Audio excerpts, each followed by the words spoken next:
Golden afternoon light filtered through the delicate curtains of Sweet Memories Bakery, illuminating the dust motes dancing in the air. Naomi Okafor sat perfectly still in her wheelchair, her gaze fixed on a simple white cake. 22 small flames flickered in the quiet room, marking a birthday she was celebrating in complete solitude. The bell on the door chimed a gentle announcement. A man in his early 30s entered, trailed by his 6-year-old daughter who was chattering away, clutching a small, brightly wrapped gift. When they noticed the young woman sitting by herself, the little girl gave her father's shirt a sharp tug and whispered something to him with great urgency. The man approached Naomi's table with a gentle hesitation and asked, "May we join you?" Naomi Okafor had learned to define her existence by the long silences between her father's phone calls. At 22 years old, paralyzed from the waist down after a car crash 4 years prior, she lived in a world of opulence that felt more like an ornate prison. Her father, Chike Okafor, was the formidable CEO of Okafor Technologies.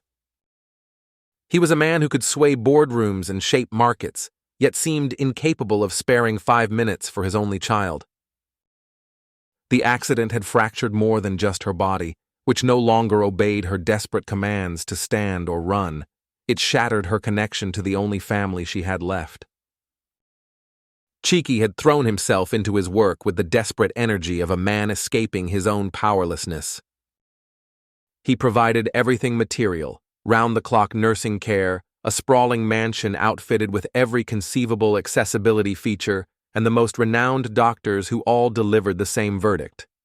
She would never walk again. The one thing he failed to provide was his presence. Naomi had become accustomed to birthdays acknowledged by large bank deposits and curt text messages, to holidays spent with staff paid to be there, and to a life where her wheelchair was not just a physical constraint, but a stark symbol of the chasm, separating her from the rest of the world. David Mensah, a 30-year-old widower who made his living as a carpenter, carried his own sorrow in a different way. For 5 years, he had raised his daughter, Amara, on his own, ever since his wife, Adaize, had passed away during childbirth.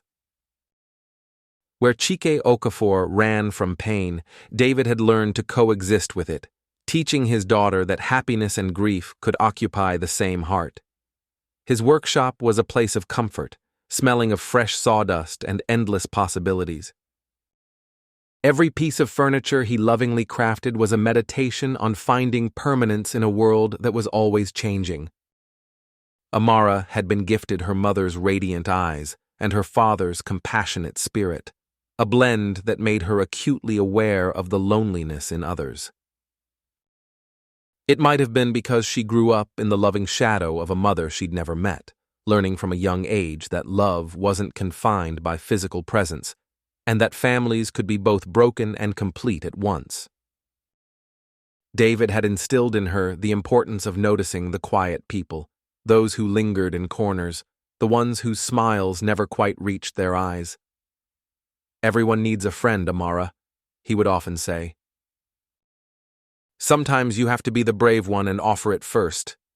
When Amara saw Naomi sitting alone before her birthday cake, a deep part of the child's soul recognized a kindred spirit in that profound isolation. She had seen that same distant look in her own father's eyes on his most difficult days. The little girl's intuition, unburdened by adult reticence, told her that this beautiful lady in the wheelchair needed precisely what they had to give. It wasn't pity or charity, but the simple, profound gift of human connection.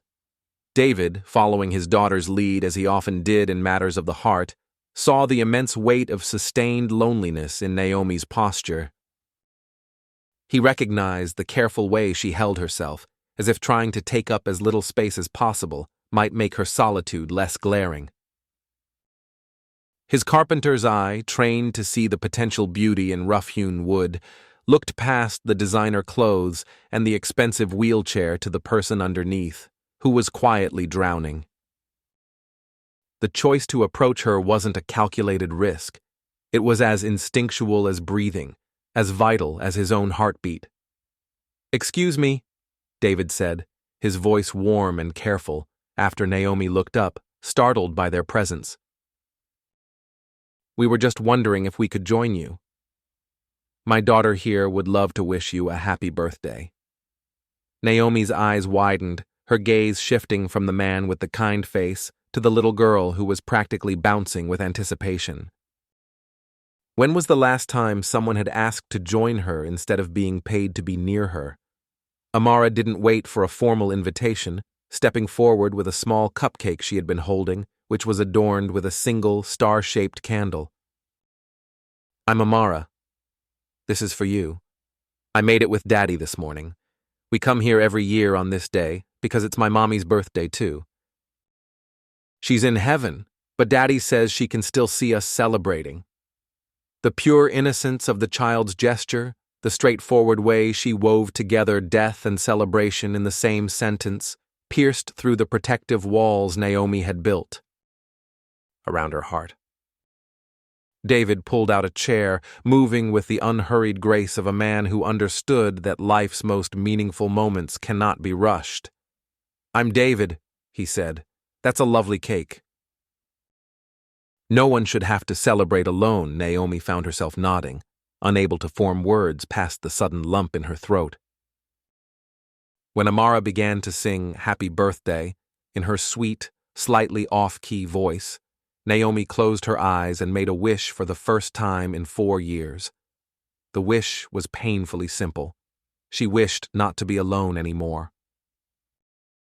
David's smooth baritone joined his daughter's soprano, weaving a harmony that filled the small bakery with more warmth than Naomi had experienced in a lifetime. Other patrons glanced over and smiled, but Naomi was oblivious to them.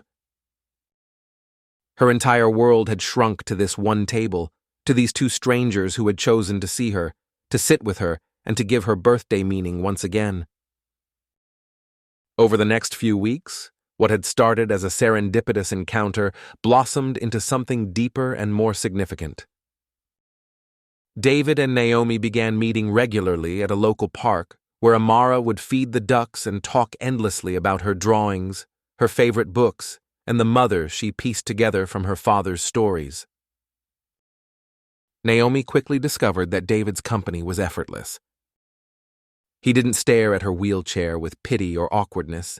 He simply accepted it as a part of her, like the way her hair caught the sunlight or how she would bite her lip when she was lost in a book.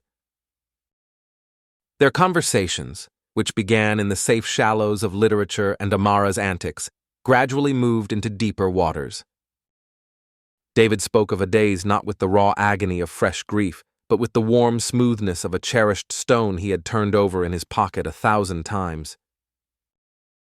He told Naomi how Adaze had been a kindergarten teacher who believed every child was a universe of untapped potential, how she had painted their small apartment with murals of enchanted forests, and how she had faced the complications of her pregnancy with a bravery that still left him in awe. In turn, Naomi found herself confiding things she had never told anyone, not even the high-priced therapists her father had hired. She started by describing the accident with a clinical detachment, the drunk driver running the red light, the sensation of being airborne, the strange, quiet peace that preceded the agony. Then slowly she revealed the deeper injuries, waking up to find her father wearing his CEO mask, discussing her prognosis with doctors as if he were negotiating a merger. The gradual, dawning horror that she had become a problem to be managed instead of a daughter to be loved. The endless, silent days in the mansion where every physical need was met, but the fundamental need to be seen as more than her disability was ignored. Amara would often interrupt these heavy conversations with the perfect, intuitive timing of a child, pulling Naomi into her imaginative games where wheelchairs could fly and sadness was just another color in the paintbox. The little girl had decided Naomi was an essential part of her world, frequently asking with the earnest concern of a tiny psychologist, "Are you happy today, Miss Naomi?" One afternoon at their usual coffee shop, while Amara was engrossed in coloring at a table nearby, David watched Naomi laugh at something the child had said, and he felt a distinct shift inside his chest. It wasn't a dramatic bolt of lightning, but a quiet, gentle recognition of a new possibility, like the first green sprout emerging from the cold winter ground. Naomi must have felt his gaze because she turned toward him, and for a long moment they just looked at each other. The noise of the coffee shop faded into the background, and there was only this: two people, broken in different ways, discovering that their jagged edges might just fit together, not in spite of their damage, but because of it. David reached across the table, his calloused fingers barely brushing hers. "Naomi, I need you to know something. Amara and we're not here because we feel sorry for you. We're here because you make our days better. You make us better." Tears welled in Naomi's eyes, but she didn't try to hide them. "I don't know how to do this," she whispered. "Neither do I," David admitted with a small smile. "But maybe we can figure it out together." Their relationship grew slowly and carefully, like a garden tended by people who knew that the most beautiful things require patience. They found happiness in small, ordinary moments: Amara teaching Naomi how to fold origami cranes, David rearranging chairs at a restaurant without being asked so that Naomi's wheelchair would fit perfectly, Naomi reading stories to Amara using different voices for each character, while David watched with adoring eyes.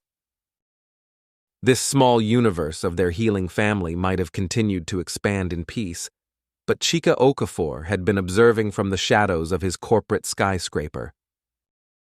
The moment his staff reported that Naomi was spending time with inappropriate company, he had hired private investigators.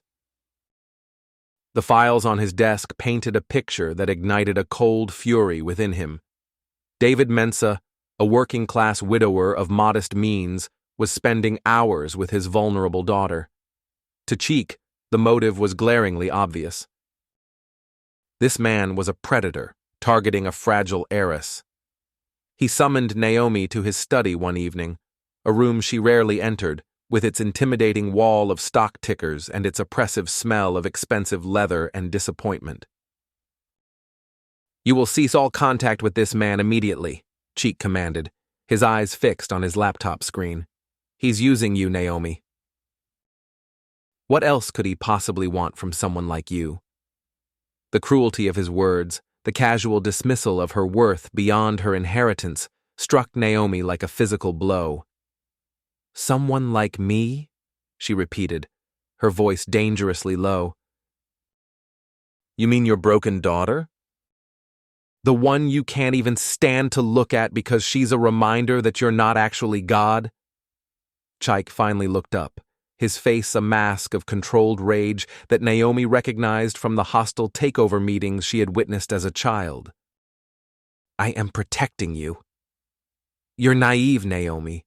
You have been sheltered. You don't understand how the world works." Naomi let out a bitter laugh that seemed to startle them both. "Sheltered? I've been imprisoned. There's a significant difference, Father. David and Amara see me. They actually see me. When was the last time you looked at me without seeing a liability?" Cheek stood to his full height, a tactic designed to intimidate, which always worked in boardrooms, but now only made Naomi feel smaller in her chair. "Enough. If you continue to see him, I will take legal action. I'll claim he's taking advantage of a disabled person. I will destroy his little carpentry business. Is that what you want?" Naomi felt the trap snap shut around her. She knew her father's threats were not idle. He had crushed competitors for far less. The thought of David and innocent Amara being ground up in her father's corporate machine was unbearable. That night, her hands trembling, she sent David a text. "I can't see you anymore. Please don't contact me. I'm sorry." The words felt like swallowing shards of glass, each letter a betrayal of the only real thing she had found. David stared at the message, reading it again and again, as if the words might rearrange themselves into something that made sense. The text was so unlike Naomi, so cold and final. Hours later, Amara found him sitting in the dark living room, his phone still clutched in his hand. "Daddy, why are you sad?" she asked, climbing into his lap with the instinctual knowledge that her father needed her comfort. "Miss Naomi can't see us anymore, sweetheart," he said, his voice rough with unshed tears. Amara was quiet for a long moment, processing this information with the deep contemplation children reserve for incomprehensible adult decisions. "But she loves us," Amara said with simple certainty. "I know she does. She smiles different when she sees us." Real smiles, not pretend ones. David hugged his daughter tighter, amazed by her perception and heartbroken that she was learning so young that love isn't always enough. For 3 days, he honored Naomi's request, though it felt like holding his breath underwater. His workshop became an oppressive space, each piece of wood a painful reminder of stories he had planned to share with her. Amara stopped singing around the house, her natural cheerfulness dimming like a lamp with a failing battery. On the 4th day, when Amara asked if Naomi didn't want them anymore because they weren't rich, something inside David snapped. It wasn't anger, but a surge of fierce determination. He would not let his daughter grow up believing that love was conditional on the size of one's bank account. They drove to the Okafor mansion, a journey into another world where towering gates were designed to keep people out, not welcome them in. The security guard was polite, but firm. "I'm sorry, sir. You are not on the approved list."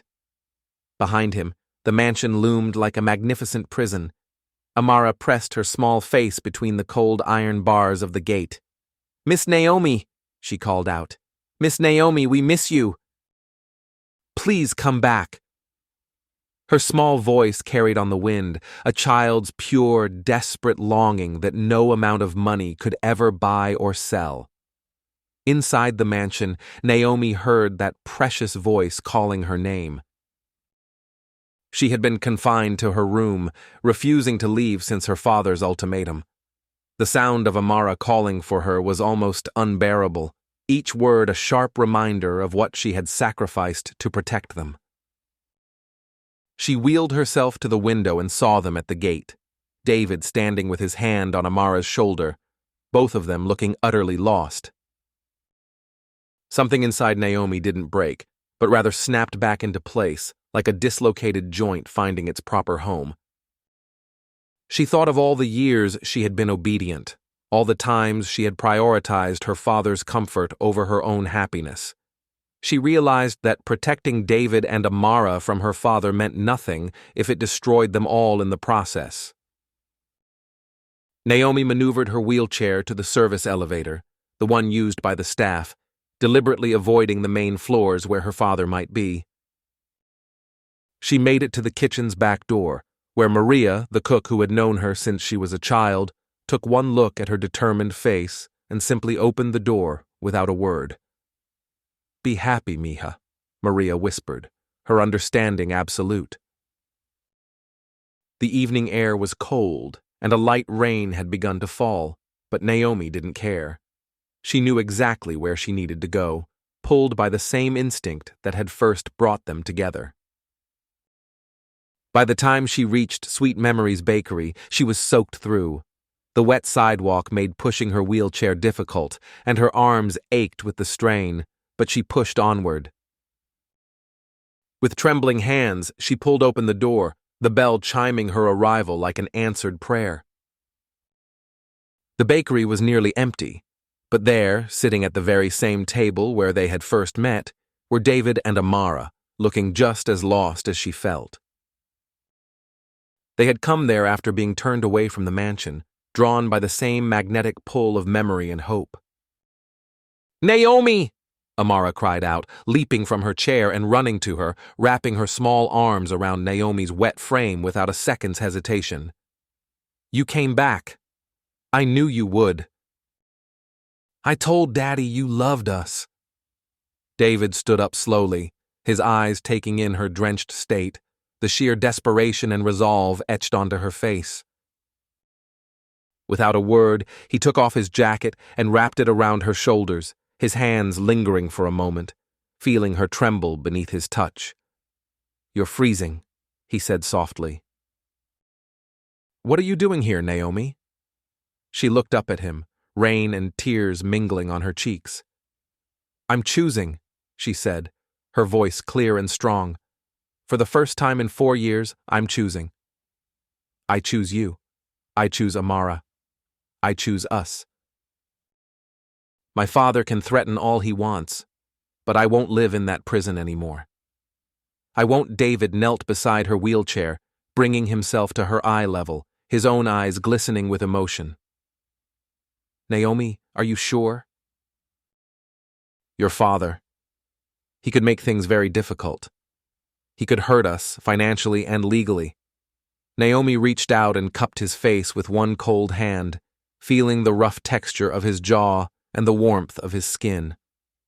Let him try. I've already lost the use of my legs. I refuse to lose my heart too. You and Amara are my heart now. The door burst open with a violence that made them all jump. Chike Okafor stood in the doorway, rain-soaked and furious, having tracked Naomi through the GPS on her phone. His expensive suit was ruined, his carefully styled hair plastered to his head, but his anger blazed undiminished. Naomi, enough of this nonsense. You are coming home now. His voice boomed through the small bakery, radiating authority and rage. But before Naomi could answer, Amara stepped forward, all 6 years and 40 pounds of her, and stood directly between Chike and Naomi. You're mean, she said with perfect clarity, her small voice carrying the undeniable weight of truth. You're her daddy, but you're mean. My daddy says family means being there, not just paying for things. You make Miss Naomi cry. That's not what daddies are supposed to do. Chike stared down at this tiny, defiant child, and something in her fearless accusation managed to pierce his armor. You don't understand, little girl. I'm protecting my daughter. Amara shook her head solemnly. No, you're not. You're protecting yourself from feeling sad. My daddy feels sad about my mommy, but he doesn't run away. He stays the truth, delivered from the mouth of a child, hung in the air like an indictment. Chike's gaze shifted from Amara to Naomi, and for the first time in 4 years he truly looked at his daughter. She was soaking wet in a modest bakery, being defended by a carpenter and a child, and yet she looked more alive than she had at any point since the accident. The fire in her eyes, the determination in her posture, the protective way David stood beside her. This was his daughter, not the broken project he had been managing. Naomi, he began, his voice cracking. Dad, Naomi interrupted. When I woke up in that hospital, paralyzed and terrified, do you know what I needed? Not the best doctors or the fanciest equipment. I needed my father. I needed you to hold my hand and tell me we would figure it out together.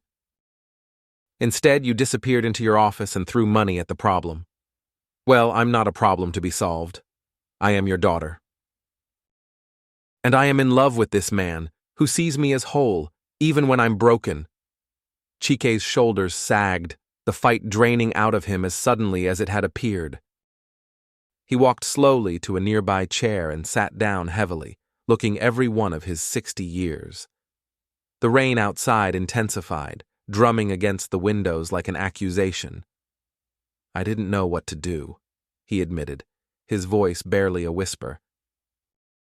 When your mother died, I could work harder, make more money, build a bigger company in her memory. But when you got hurt, all my money couldn't fix it. I felt so useless. I am useless, David spoke for the first time since Chike's arrival. You're not useless. You're afraid. I understand that. When Adaze died, I wanted to follow her, but Amara needed me. so I learned to be afraid and present at the same time. Your daughter needs you, Mr. Okafor. Not your money or your protection. Just you. Chike looked at this working man who had somehow grasped what he, with all his education and success, had completely missed. I've lost 4 years, Chike said, his voice broken. How do I come back from that? Naomi wheeled herself over to her father and reached for his hand. One day at a time, Dad. Just like I learned to live with this chair. One day at a time. Together, Chike gripped her hand like a drowning man finding shore. I'm sorry, Naomi. I'm so sorry. I turned you into a project because I couldn't bear to see you in pain. But I see now that I caused you more pain than that accident ever did. Amara, with the perfect timing of a child sensing the storm had passed, piped up. Does this mean we can all be a family now? Because I really want Miss Naomi to be my new mommy. The innocent question shattered the remaining tension, drawing watery laughs from all the adults. Chike looked at his daughter, then at David, then at the little girl who had shown more courage than most adults ever would. If you'll have me, he said quietly, I'd like to try. I'd like to learn how to be a father again. A grandfather. Maybe Naomi squeezed his hand, tears flowing freely now. We'd like that, Dad. We'd all like that very much. 1 year later, Sweet Memories Bakery was transformed, adorned with white ribbons and fresh flowers for an afternoon that would blend celebration with remembrance. It was Naomi's 23rd birthday, but more importantly, it was her wedding day.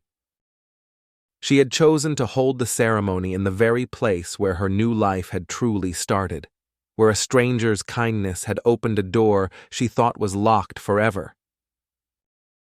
The guest list was small but full of meaning.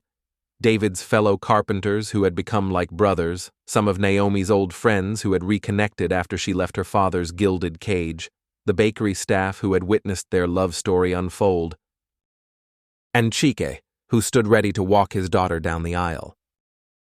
The aisle itself had been made wide enough for her wheelchair, which Amara had decorated with flowers and ribbons until it resembled a fairy tale chariot. Naomi wore her mother's wedding dress, altered to flow gracefully around her chair. When she smiled at David, who was waiting at the makeshift altar, she was radiant with a joy that lit up the entire room. Chike had changed profoundly over the past year. He had stepped back from the day-to-day operations at his company, promoting longtime employees and learning to trust others. He attended Naomi's physical therapy sessions, learning how to assist with her exercises. Most importantly, he had learned to simply sit with his daughter in comfortable silence, no longer feeling the need to fix or manage, but just to be present. He had also forged an unlikely friendship with David, discovering a wisdom in the younger man that had nothing to do with stock portfolios. They would spend evenings in David's workshop, where Chike, for the first time in his life, learned to work with his hands, finding a meditative peace in creating something beautiful from raw materials. As Chike walked beside Naomi's wheelchair, his hand resting lightly on her shoulder, his eyes were wet with tears he made no effort to hide. You look beautiful, sweetheart, he whispered. Your mother would be so proud. Naomi squeezed his hand. She would be proud of you too, Dad. For finding your way back. When Naomi reached David, Amara stood beside him as the flower girl, bouncing with excitement in a yellow dress that matched the sunflowers in her hair. The ceremony was simple, officiated by the bakery owner who had witnessed their first meeting. David's vows were straightforward and deeply moving. Naomi, you've taught me that love isn't about finding someone perfect, but about finding someone whose broken pieces fit with yours to create something whole. I promise to push your chair when you're tired, to carry you when you need it, but most of all, to always see you, not your disability, as the incredible woman who saved Amara and me from a life half-lived. Naomi's vows brought tears to everyone present. David, you and Amara didn't just accept my limitations. You showed me they don't define my possibilities. You've given me a family, a future, and a love I thought only existed in books. I promise to be the mother Amara deserves, the wife you deserve, and to never let a day pass without choosing us over and over again. When they kissed, Amara cheered so loudly that everyone laughed, shattering the sacred moment into something even better, pure unbridled joy. The reception was held right there in the bakery, with David's friends playing bluegrass music as everyone danced, including Naomi, who spun her wheelchair with abandon while Amara danced in circles around her. Cheeky surprised everyone by taking the microphone. I spent most of my life thinking success meant never showing weakness. My daughter and her new family have taught me that real strength comes from vulnerability, and real success comes from connection. David, thank you for seeing what I was too blind to see. Amara, thank you for your innocent wisdom that cut through my foolishness. And Naomi, my darling daughter, thank you for having the courage to choose love despite my failures. Your mother always said I worked too much, and she was right. But it's never too late to learn. As the evening wound down, Naomi went outside for a breath of fresh air. The stars were unusually bright above the city, a rare sight that felt like a blessing. She could hear the laughter and music from inside the bakery. David joined her, carrying a piece of wedding cake. No one should eat cake alone, he said, echoing the first words he ever spoke to her. Naomi laughed, pulling him down for a kiss. I'll never be alone again, will I? David shook his head. Never. You've got me, Amara, your father. He placed his hand gently on her stomach. And whoever this little one turns out to be. Naomi's eyes widened. She had planned to tell him the next day, but somehow he already knew. How did you... David grinned. Amara told me you've been feeling sick in the mornings. She's very observant. She's already planning to teach the baby everything about everything. Naomi laughed through happy tears. The doctor said it might be complicated with my condition. David knelt beside her chair, his expression serious but unafraid. Then we'll face the complications together. That's what we do, right? Face things together. 6 months later, Naomi gave birth to a healthy baby boy they named Samuel Richard Mensah, Samuel for Adai's father, and Richard for the grandfather who had learned how to love again. The hospital room was full of family. Cheeky held his grandson with trembling hands, while Amara seriously explained to baby Samuel all the important things about being part of their family. You have to know, she said to the infant, that we're a special family. We chose each other. That's the best kind. David stood beside Naomi's bed, their fingers intertwined, watching their beautifully blended family with a sense of wonder. The journey from that lonely birthday cake to this moment of profound abundance had not been easy. There had been challenges with the pregnancy and moments of doubt, but they had learned that healing wasn't a destination. It was a journey taken hand in hand, wheel by wheel, step by step. They discovered that love wasn't about perfection, but about showing up, day after day, especially when it was hard. Naomi looked around the room, at her father cooing over his grandson, at Amara making the baby laugh, at David's eyes filled with love, and she thought about the wish she had made on her 22nd birthday. She had wished not to be alone. The universe, in its mysterious wisdom, had given her so much more. A love that saw past limitations, a family forged from loss and hope, and a future that proved the most beautiful gardens can grow in the most unexpected soil. As baby Samuel wrapped his tiny fingers around Naomi's pinky, She whispered a prayer of gratitude for the broken road that had finally led her home.